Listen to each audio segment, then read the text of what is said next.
নমস্কার, কেমন আছেন সবাই? চয়নিকা ব্লগে সবাইকে স্বাগত জানাই। আজকে রান্না করব ডিমের ভুনা।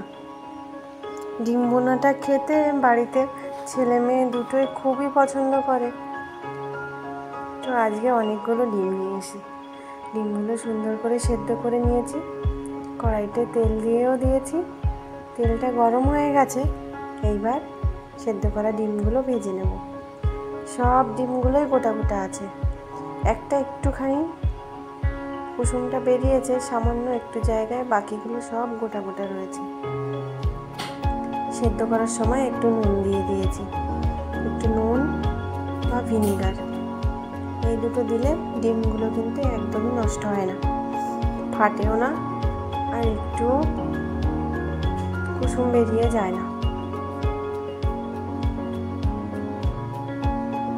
অল্প পরিমাণে নুন হলুদ দিয়ে ডিমটা ভালো করে ভেজে নিলাম। হলুদের পরিমাণটা একদমই কম রেখেছি, ওই জন্য ডিমের রঙটা খুব সুন্দর এসেছে। হালকা হলুদ দিয়ে তেলে এইরকমভাবে ডিম বা কোনো সবজি যদি একটু ভেজে নেন, তাহলে দেখবেন রঙটা অন্তত খুব সুন্দর আসে। ডিমগুলো সব ভেজে তুলে নিয়েছি।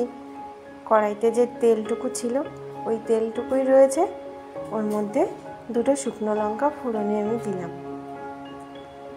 শুকনো লঙ্কা দুটো ভালো করে ফোড়ন হয়েছে, গন্ধটা খুব সুন্দর বেরিয়েছে। এইবার একটা বড় তেজপাতা, ওটাকে ছিঁড়ে কয়েক টুকরো করে ওর মধ্যে দিয়ে দিলাম। তেজপাতা আর শুকনো লঙ্কার সুন্দর গন্ধটা ভালোই বেরিয়ে গেছে। এইবার গোটা জিরে দিয়ে দিলাম ওর মধ্যে।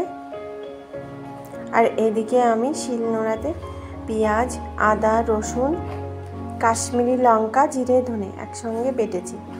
প্রথমে পেঁয়াজটা বেটেছি, পেঁয়াজ বাটাটা এবার দিয়ে দিলাম।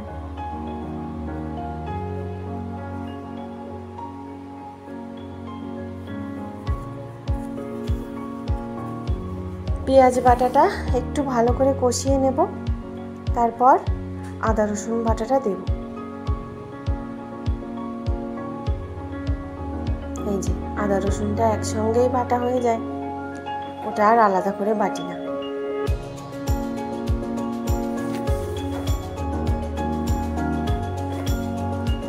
একসঙ্গে দিয়ে ভালো করে কষিয়ে নিলাম।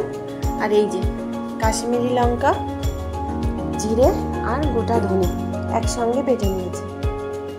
কাশ্মীরি লঙ্কা যদি গোটা লঙ্কা শিলে বেটে নেওয়া যায়, মানে লঙ্কাটা শুকিয়ে তারপর তো রেখে দিয়েছি, এইবার ওইগুলো একটু একটু করে এই ইদানিং হলো গোটা গোটা বাটা শুরু করেছি শিলনোড়াতে।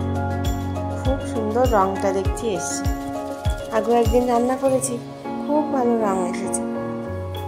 মশলাটা ভালো করে কষিয়ে নিচ্ছি। পরিমাণ মতো আমি নুন আর হলুদও দিয়ে দিয়েছি।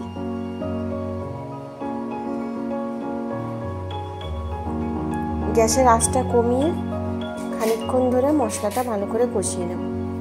এদিকে ভাত বসিয়ে দিয়েছি, ভাতগুলো ফুটে গেছে।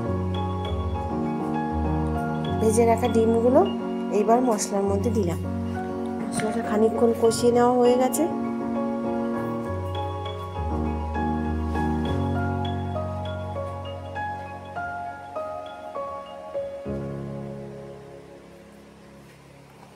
ভালো করে ভাজা ডিমের সঙ্গে মশলাটা কষে নেব খানিকক্ষণ। তারপর যখন তেল ছেড়ে দেবে, কষাটা যখন হয়ে যাবে, তখন জলটা কিন্তু একেবারেই কম দেব।